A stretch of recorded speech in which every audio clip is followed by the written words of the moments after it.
नमस्कार, मंडी.com में आपका स्वागत है। मैं हूं भुवन भास्कर। कोविड-19 के कारण पैदा परिस्थितियों का किसी एक वर्ग ने यदि सबसे बेहतर तरीके से मुकाबला किया है, तो वह है किसान। लेकिन यह कहने के साथ ही हमें यह भी स्वीकार करना पड़ेगा कि संकट काल में किसान की चुनौतियां खास तौर पर अपनी उपज की मार्केटिंग को लेकर कई गुना बढ़ गई हैं। मंडी.com में हमारी कोशिश है कि अलग-अलग फसलों की खेती करने वाले किसानों के लिए पैदा हुई चुनौतियों और उनके समाधान पर हम विस्तार से चर्चा करें। और इसी क्रम में हमने पिछले हफ्ते बात की थी हर्बल और जैविक खेती से जुड़े किसानों की समस्याओं की। आज के एपिसोड में हम बात करेंगे सब्जियों की खेती से जुड़े किसानों की। और इस चर्चा में हमारे साथ भाग लेने के लिए दो मेहमान मौजूद हैं, उनसे आपका हम परिचय करा देते हैं। हमारे आज के पहले मेहमान हैं सब्जियों की खेती और उनकी सीधे मार्केटिंग कर अपना नाम और काम बना चुके प्रगतिशील किसान प्रतीक शर्मा, जो हमारे साथ भोपाल से जुड़े हैं। और हमारे दूसरे मेहमान आज के हैं agri business consulting firm Synergy Technofin private limited के वाइस प्रेसिडेंट सुनील सिंह, जो राजस्थान के हनुमानगढ़ से हमारे साथ हैं। आप दोनों का बहुत बहुत स्वागत है हमारे शो।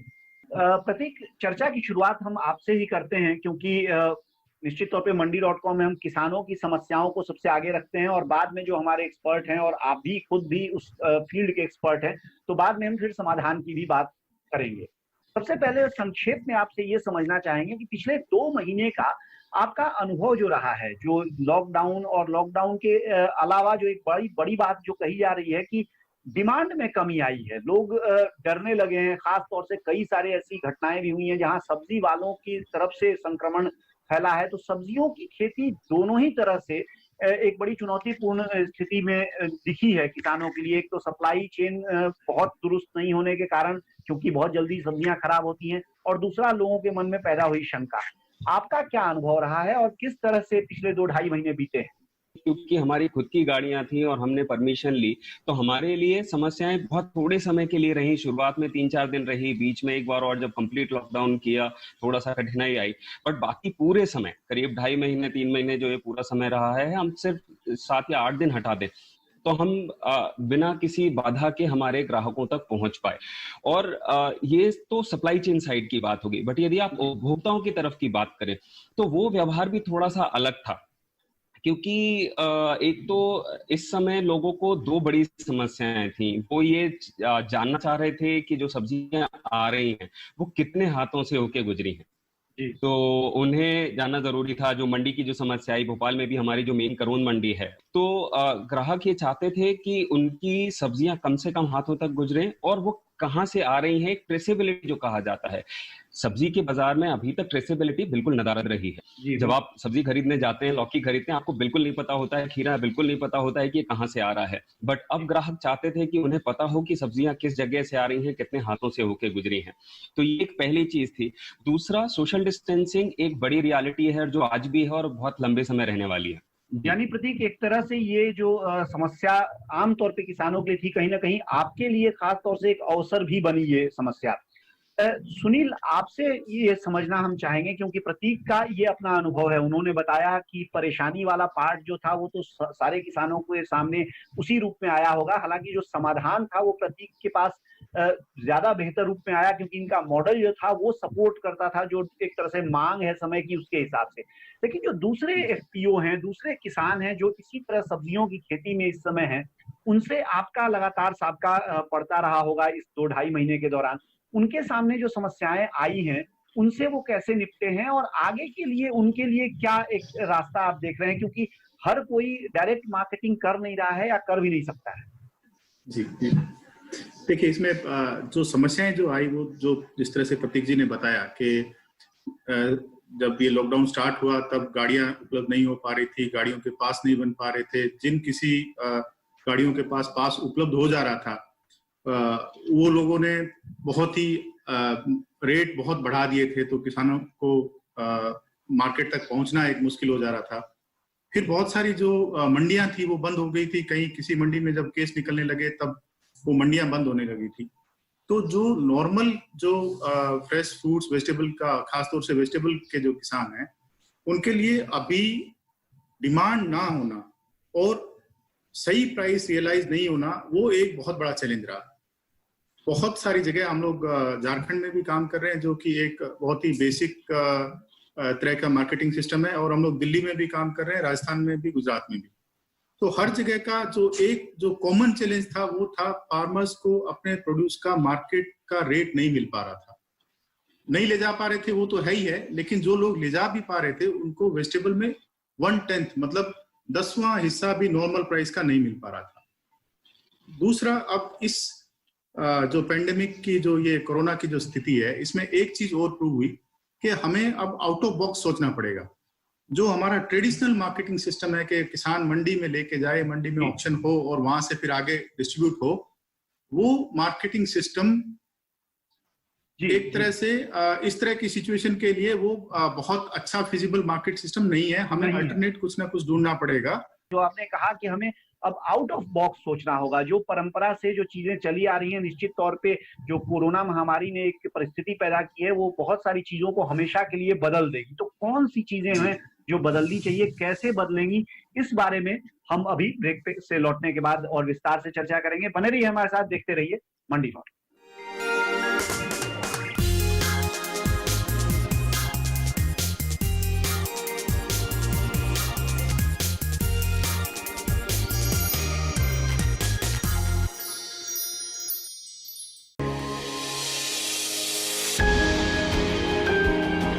सहेजें कण कण को,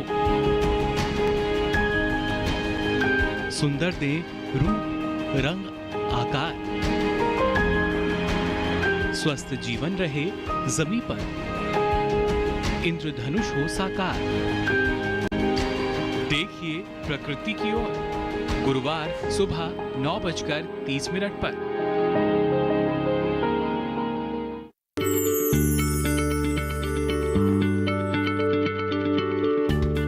आप किसी बीमारी से परेशान हैं?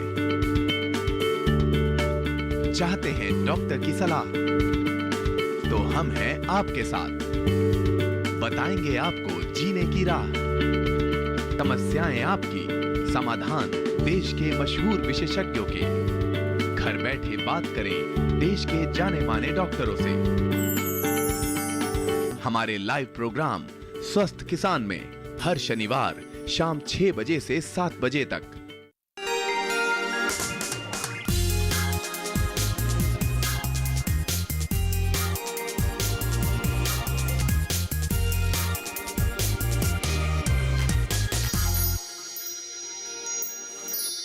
एक बार फिर स्वागत है आपका मंडी.com में। हम बात कर रहे हैं आज सब्जियों की खेती करने वाले किसानों की समस्याएं, जो अभी फिलहाल कोरोना महामारी के कारण बाजार की परिस्थितियों में बदलाव हुआ है, उसके कारण जो पैदा हुई हैं, और उनसे निकलने के लिए क्या रास्ते हैं, आगे चल के किस तरह से इस समस्या को स्थायी तौर पे एक तरह से कहा जा सकता है कि उसका समाधान और उसके साथ सामंजस्य बिठा के किस तरह से बाजार को ठीक किया जा सकता है, इसके बारे में हमारे साथ बातचीत के लिए दोनों मेहमान हमारे साथ प्रतीक शर्मा और सुनील सिंह बने हुए हैं। सुनील जी, जो बात हमारी ब्रेक पे जाने से पहले रह गई थी वहीं से अब शुरुआत करते हैं। ये आप कह रहे थे कि आगे चल के हम लोग जो परंपरा से करते रहे हैं उसमें कुछ बदलाव सोचना होगा, कुछ आउट ऑफ द बॉक्स सोचना होगा। क्या हो सकता है वो, कैसे हम चीजों को बदल सकते हैं अब यहाँ से आगे, खास तौर से हम सब्जियों की खेती करने वाले किसानों के संदर्भ में अगर बात करें? देखिए, अभी जो सप्लाई चेन है जिसमें मंडी से ही एक मतलब एग्जिट है किसान के पास वेजिटेबल के लिए, उसको किसान के खेत तक लेके जाना होगा। जो इंफ्रास्ट्रक्चर आज किसान के खेत में उपलब्ध होना चाहिए, जो पैक हाउस है और जो कंसोलिडेटेड जो मंडियां थी, इनको एक तरह से डिसइंटीग्रेट करना पड़ेगा, मल्टी लेवल पे इसको लेके जाना पड़ेगा। अगर हम लोग सीधे एक उदाहरण के तौर पे बात करें, प्रतीक जी का जो मॉडल है, अगर प्रतीक जी को मंडी के अलावा दूसरे डिस्ट्रीब्यूशन सेंटर्स अपने स्टार्ट करने हो, उनको अगर सीधे किसानों से जुड़ना है तो बैकएंड में उनको अगर पैक हाउसेस लगाने हो, तो अगर इस तरह का इंफ्रास्ट्रक्चर अगर उपलब्ध करवाया जाए जो कि छोटे लेवल का, मतलब उनका जो साइज है वो छोटा है लेकिन वो इतना अलग अलग है कि वो फिर एक जगह पे अगर कोलैप्स नहीं होगा सिस्टम। आज जो कोलैप्स हुआ क्योंकि बड़ी मंडियां हैं और वो मंडियां एक दूसरे से इस तरह से नहीं जुड़ी हुई, तो सारा सिस्टम कोलैप्स हो गया। अगर हम लोग छोटे पैक हाउसेस, छोटे डिस्ट्रीब्यूशन सेंटर्स को मिनी मंडी के जैसे चलाएंगे, और जो नए मॉडल जो इमर्ज हो रहे हैं, जैसे प्रतीक जी का direct to farm to fork का मॉडल है, या आज जो नए ई कॉमर्स के जो मॉडल डेवलप हो रहे हैं, या जो दूसरे ग्रोसरी के रिटेल चेन्स जो डेवलप हो रहे हैं, उनको सपोर्ट करने के लिए, नए बिजनेस मॉडल को सपोर्ट करने के लिए उसी तरह का बैकएंड का इंफ्रास्ट्रक्चर का मॉडल डेवलप करना पड़ेगा। उसमें फिर जो टेक्नोलॉजी का जो रोल है उसको इंटीग्रेट करना पड़ेगा, जिसमें फार्मर भी एक हिस्सेदार हो, रिटेलर भी एक हिस्सेदार हो, और जो लॉजिस्टिक और वेयर हाउसिंग और जो पैक हाउस की सुविधाएं जो दे रहे हैं वो एक हिस्सेदार हो। जी प्रतीक, टेक्नोलॉजी के ज्यादा प्रयोग की बात अभी सुनील जी ने कही, इस पर भी आपने काफी काम किया है और कुछ बड़े प्रोजेक्ट पर आप काम कर भी रहे हैं जो तकनीक के लिहाज से ग्राहकों तक पहुंचने और अपने उत्पादों को ट्रेसेबिलिटी की बात आपने कही, उस पर भी आपने काम किया है। तो इस पर थोड़ा सा हमारे दर्शकों को और आप बताइए, दोनों लिहाज से आपसे समझना चाहेंगे हम। एक तो ये भी कि ये कितना डुएबल है, कितना आसान है करने के लिहाज से, इसलिए कि हमारे देश के जो किसानों की स्थिति है, बहुत सारे किसान ऐसे हैं जिनसे हम सीधे तौर पे ये उम्मीद नहीं कर सकते कि वो सब कुछ खुद करें, लेकिन जो किसान खुद नहीं कर सकते उनके लिए भी क्या विकल्प हो सकते हैं, क्योंकि कई सारे किसानों के साथ मिलकर भी आप काम कर रहे हैं।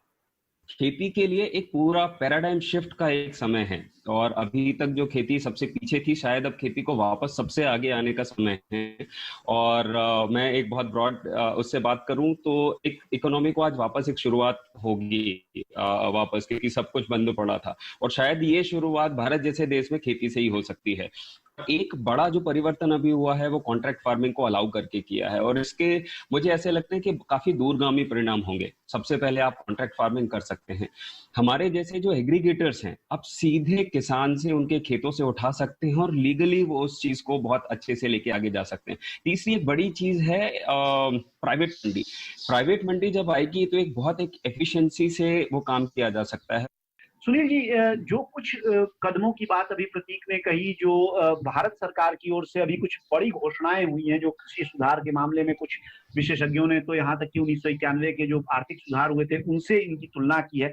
इस लिहाज से जो जिन चुनौतियों समस्याओं की हम बात कर रहे हैं, अगर उनके लिहाज से उस विंडो से अगर इन घोषणाओं को देखें तो आप कितना इनको पाते हैं कि ये समर्थ हो सकती हैं, खासतौर से जो प्राइवेट मंडीज की बात कही है प्रतीक जी ने, और उसके साथ ही जो दूसरी बात है कि एपीएमसी मंडी का भी अब उसके बाहर किसानों को अपना माल जो बेचने की छूट होगी। हालांकि सब्जी किसानों को पहले से भी ये सुविधा थी, लेकिन कुल मिलाकर आपको क्या दिखता है आगे चलकर इसमें कितनी सहूलियत हो सकती है इन घोषणाओं से? देखिए, जो 3-4 जो मेजर स्टेप्स लिए गए हैं जो कोरोना के काल में, जिनको हम लोग पॉलिसी रिफॉर्म के तरह से देख रहे हैं गवर्नमेंट की तरफ से, एक जिसके प्रतीक जी ने बात की, जो कॉन्ट्रैक्ट फार्मिंग के उसमें आया है कि कॉन्ट्रैक्ट फार्मिंग अलाउ की जा रही है, उसके रूल्स फ्रेम किए जा रहे हैं। वो काफी मेरे ख्याल से डिटेलिंग और हर एक लेवल पे कस्टमाइजेशन की जरूरत होगी। उससे भी बड़ा जो दूसरा रिफॉर्म जो है, जिसमें मार्केट्स को ओपन कर दिया गया है, एपीएमसी के बाहर किसान बेच सकता है। इस रिफॉर्म को लेकिन जमीन पर उतारने के लिए जो गवर्नमेंट ने इंफ्रास्ट्रक्चर फंड की बात की है, जो एग्रीकल्चर इंफ्रास्ट्रक्चर फंड की जो बात की है, वो बहुत जरूरी है कि उसका उपयोग कैसे होने वाला है, किस तरह का इंफ्रास्ट्रक्चर क्रिएट किया जाने वाला है, और वो किस तरह के एंटरप्राइजेस को या किस तरह से किसानों तक वो सहयोग पहुंचने वाला है, क्योंकि उसमें सिंप्लीफिकेशन बहुत जरूरी है। बहुत बड़ा फंड है, इस तरह का पहले भी एक फंड नाबार्ड में भी agri marketing infrastructure fund available था। तो कौन सी एजेंसी होगी जो इसको धरातल पर उतारेगी, उसका मेथड क्या होगा, मैकेनिज्म क्या होगी, किस तरह से नए जो स्टार्टअप्स हैं, एंटरप्रेन्योर्स हैं या कॉर्पोरेट्स हैं या फार्मर्स ग्रुप हैं, एफपीओज हैं, एफपीसीज हैं, उनको कैसे उससे जोड़ा जाएगा। तो उसको अगर सिंप्लीफाइड वे में एक अगर uniform single body national level पर उस फंड को यूज करे और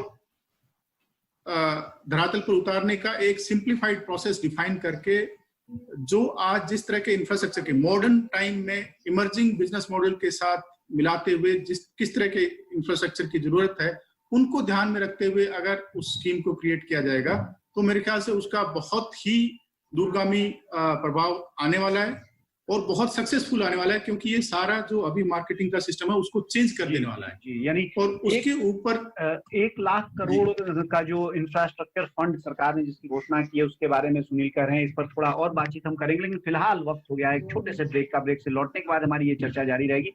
बने रहिए हमारे साथ, देखते रहिए पंडित।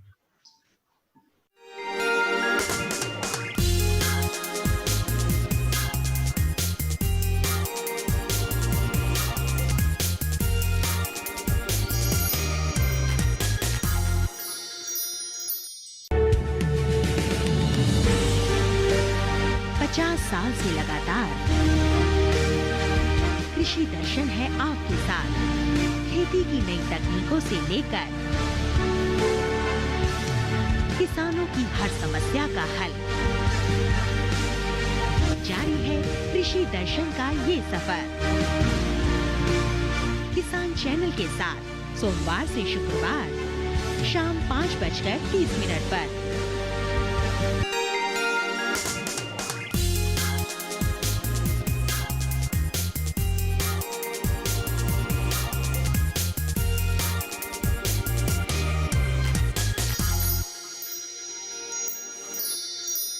एक बार फिर स्वागत है आपका मंडी.com में। हम बात कर रहे हैं आज सब्जियों की खेती करने वाले किसानों के लिए जो नई परिस्थितियां पैदा हुई हैं बाजार की, उनका समाधान क्या है, उनके लिए आगे किस तरह से रास्ता निकल कर आ सकता है, इसके बारे में। और हमारे साथ बातचीत करने के लिए इस समय कंसल्टिंग फर्म सिनर्जी के वाइस प्रेसिडेंट सुनील सिंह और प्रगतिशील किसान प्रतीक शर्मा मौजूद हैं। सुनील सिंह जी, जो हम ब्रेक पे जाने से पहले बात जहां छोड़ी थी हम वहीं से उठाते हैं। आपने कहा कि जो ये इंफ्रास्ट्रक्चर फंड है उसको देखना होगा कि कैसे इसका इस्तेमाल किया जाना है और किस तरह से होता है, उसी पर बहुत कुछ ये निर्भर करेगा कि ये कितनी सफलता हासिल करता है। आपकी ओर से अगर मैं कहूं कि अगर 3 सुझाव देने हो इस इंफ्रास्ट्रक्चर फंड को इस्तेमाल करने के लिए, क्या सुझाव आपके होंगे जिससे ज्यादा से ज्यादा किसानों को फायदा हो सके? देखिए, अगर मैं अभी चूंकि अपना जो डिस्कशन जो चल रहा है फ्रूट्स वेजिटेबल के फार्मर्स को लेकर है, तो मेरे सुझाव है, मैं इन्हीं किसानों को ध्यान में रखते हुए और इससे जुड़ी हुई जो वैल्यू चेन है उसी को ध्यान में रखते हुए मैं बताना चाहूंगा। हमारे देश में पैक हाउसेस की बहुत कमी है। जो बैक एंड पे, फार्म एंड पे पैक हाउसेस की जरूरत होती है, जहां पर किसान अपने लेवल पर प्राइमरी वैल्यू एडिशन कर सके, या किसानों का ग्रुप जो है वो गांव के लेवल पर प्राइमरी वैल्यू एडिशन कर पाए। पैक हाउस को बढ़ावा देने की बहुत जरूरत है। दूसरा जो चाहिए, कंज्यूमर एंड पे, जहां पर आज प्रतीक जी बैठे हुए हैं, वहां पर डिस्ट्रीब्यूशन सेंटर्स या डिस्ट्रीब्यूशन हब्स की बहुत जरूरत है।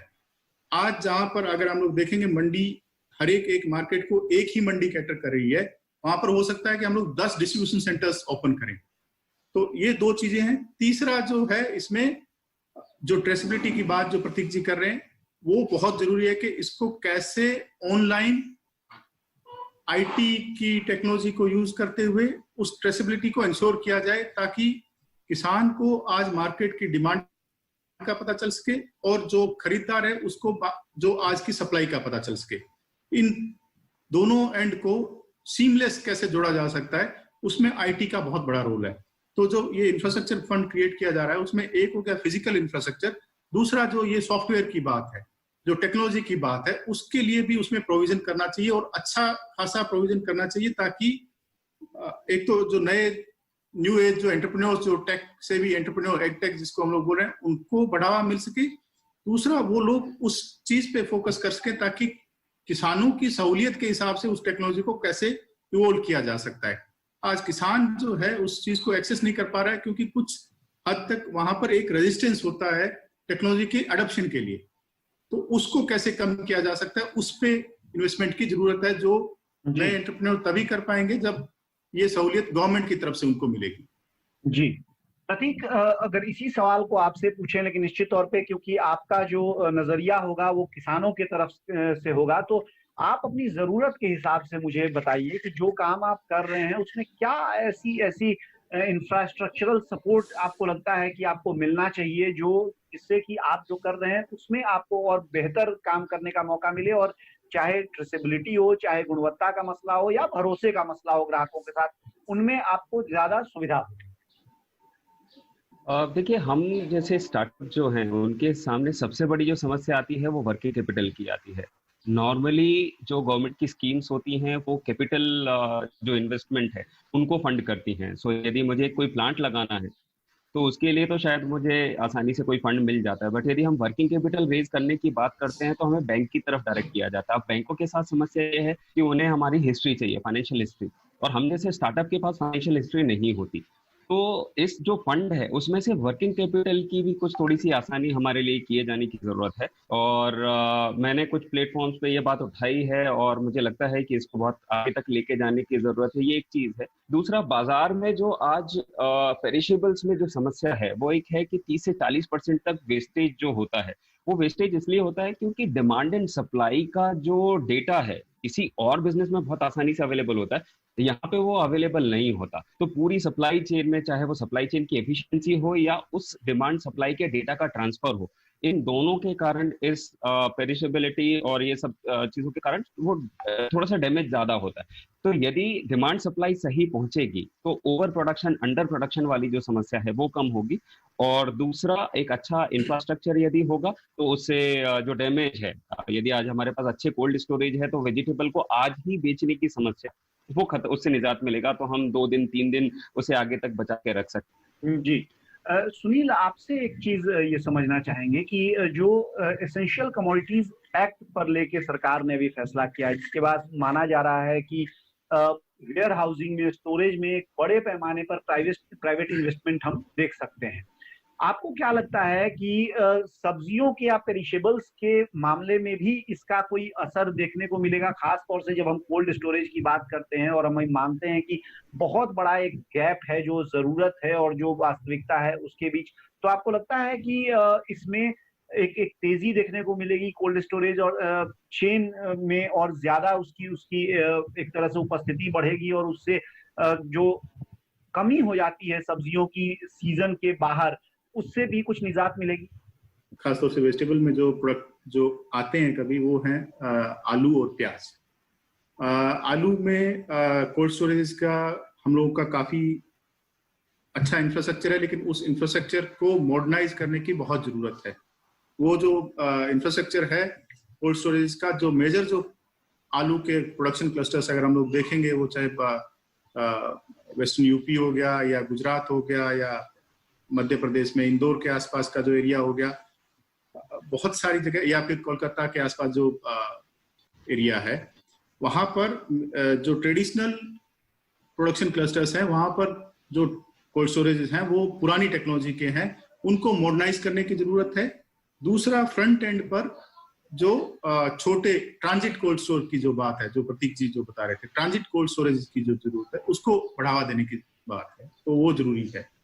जी, यानी कुल मिलाकर किसी भी, चाहे वो कॉन्ट्रैक्ट फार्मिंग हो, चाहे प्राइवेट मार्केट्स हो, या फिर ये कोल्ड स्टोरेज और स्टोरेज में प्राइवेट इन्वेस्टमेंट की बात हो, इन परिस्थितियों में लगता है कि इसमें भी आने वाले दिनों में सुधार हम देख सकते हैं। और कुल मिलाकर जो बातचीत हमने की उसका एक निष्कर्ष समझे तो ये है कि तकनीक का प्रयोग बढ़ाना पड़ेगा। उसके लिए सरकार को जो सहूलियत है वो तो देनी ही होगी, लेकिन किसानों को भी अपनी ओर से ये तैयारी करनी होगी कि उस सहूलियत को, उस जो भी मदद है उसको वो अपने साथ उतार सकें, अपने कारोबार में शामिल कर सकें। आप दोनों का बहुत बहुत शुक्रिया हमारे साथ कार्यक्रम में आज शामिल होने के लिए और हमारे दर्शकों के लिए अपनी राय जाहिर करने के लिए। और इसी के साथ आज की ये चर्चा हम यहीं पर विराम देते हैं और अगले हफ्ते फिर हम आएंगे किसी महत्वपूर्ण विषय पर अपने विशेषज्ञों के साथ एक गहरी और विस्तृत चर्चा लेकर। लेकिन फिलहाल आप बने रहिए हमारे साथ, देखते रहिए डीडी। आपकी राय हमारे लिए बहुत महत्वपूर्ण है। आप हमारे टोल फ्री नंबर पर कॉल कर सकते हैं और अपनी राय दे सकते हैं। साथ ही आप ईमेल के जरिए भी हमें अपनी राय दे सकते हैं। हमारा ईमेल पता है ncdexmandi@gmail.com।